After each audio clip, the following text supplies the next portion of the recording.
Mga kababayan, kumusta? Tingnan nyo to.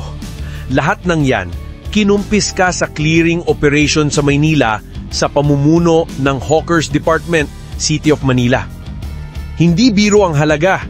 Bawat isa dyan, pinaghirapan, pinag-ipunan at pinagsakripisyohan ng mga nagtitinda. Pero sa isang iglap, nawala. At dito nagsisimula ang matinding tanong, hanggang saan ang kaya mong isugal para sa kabuhayan mo? Kasi sa mata ng batas, malinaw, bawal magtinda sa bangketa.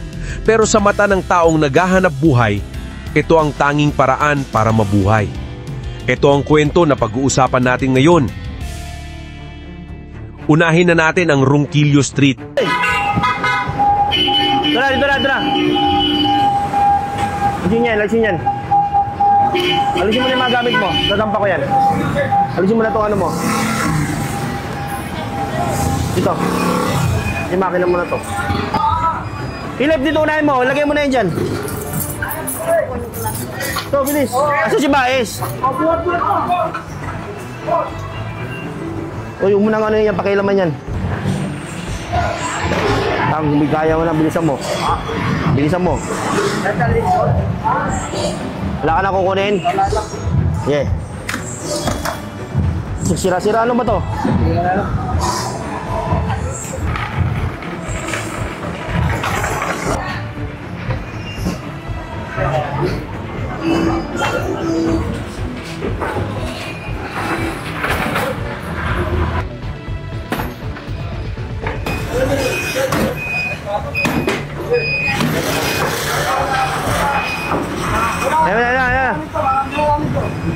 Isa sa pinaka-highlight ng operasyon, yung halagang 160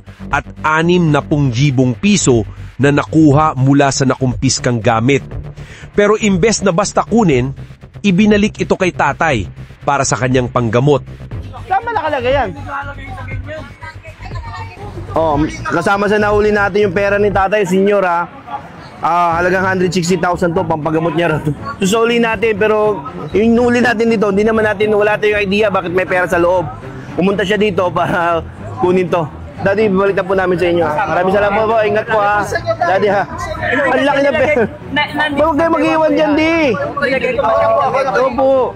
Huwag niyo po malaking halaga po yan. Malaking bagay po sa inyo yan ha. 160,000 yun. Pera na. Malaking halaga yun. Para kita malaking bagay po. Salamat po sir. Salamat yan ha. Sa totoo lang, bihira ang ganitong eksena. Kadalasan kasi, kapag may nakukumpis ka, wala nang balikan. Pero dito, pinakita na kahit mahigpit ang operasyon, may malasakit pa rin. Sabi nga ni Director Rafi Alejandro, hindi lang ito tukol sa pagpapatupad ng batas, kundi sa malasakit. Kapag naramdaman ng tao na may puso ang pamahalaan, mas madaling magtiwala at sumunod. Mahigpit pero makatao, yun ang tinatawag na tamang timpla. Sunod, Quiapo.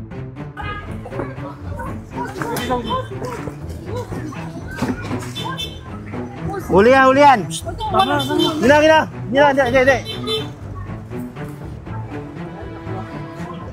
Negro, bilis. Pumunta mo to. Kulit nyo ha.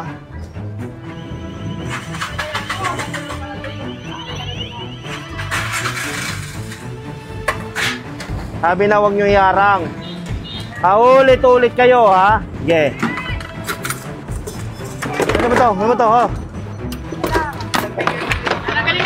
Ito, lagay nyo to sa ano. Lagay nyo to. Bigay. Alam naman natin, napakahirap magpatupad ng clearing dito. Hindi lang tao ang siksikan, pati negosyo, dikit-dikit. Parang gusto mong i-preserve yung buhay at kultura ng palengke, pero kailangan mo ring tiyakin ng kaligtasan at kaayusan. Ito ang hamon sa mga lider. Paano mo babalansehin ang disiplina at malasakit sa isang lugar na puno ng buhay pero puno rin ng panganib? Hindi rin mawawala yung mga eksena na nagmamakaawa, umiiyak, may nagagalit. Sa mata ng vendor, ito ang kanilang ikinabubuhay.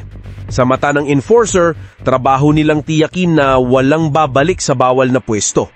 kung walang konkretong alternatibo, paulit-ulit lang na mangyayari ito. Madami rin ang mga netizens na nalungkot, nagalit, at yung iba, naiintindihan bakit ginagawa ito ng gobyerno natin. Ito ang ilan sa mga komento nila sa social media, mga kababayan. Parang 1-minute hakot challenge lang ha. Instant karaoke set? Nothing beat a jet ski to holiday. Kunwari clearing operation ha. They've been warned countless times, but it looks like they're not taking it seriously. Now, they'll have to face the consequences. Makukulit eh. Meron naman pwesto, pero ilalabas pa. Natatawa ko sa mga nagko-comment. Nung nakaraan, pinagsabihan na kunin daw kasi mga abusado. Ngayon, pinagkukuha. Kawawa daw, Diyos ko. Tama lang yan kasi ang kukulit. Pag alis lang nila, ibabalik na ulit nila yan. Nakakapagod, pabalik-balik din sila pinagsasabihan. Ayaw ba nila ng maayos at malinis na kalsada? Kung ano lang nirentahan nila, yun lang. Kasi huwag na sakupin ng daanan ng tao. Ang kalsada dapat puro sasakyan lang. Ang bangketa na maliit, space yan ng dinadaanan ng tao. Sa kabilang banda naman, makikita rin natin ang epekto nito sa Tondo. Mula sa makipot at baradong bangketa, ngayon maluwag na at mas ligtas para sa mga dumadaan. Pero katumbas ng kaayusang ito ay ang pagkawala ng kabuhayan at tirahan ng ilang pamilya. Nakakalungkot, kabayan, pero kasi kung ito-tolerate natin ang mga ganito, ay tutularan pa sila ng mas nakakarami, kaya ngayon pa lang dapat maagapan na ito. At dito naman sa Malasmuki Mountain na lugar sa Tondo,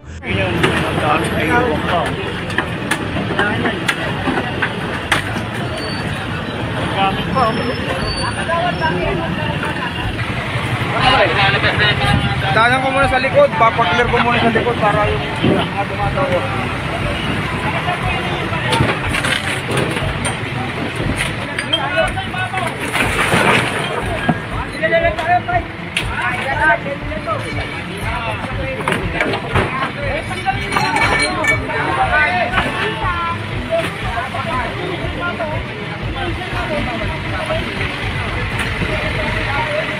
dito mo mararamdaman yung bigat ng sitwasyon.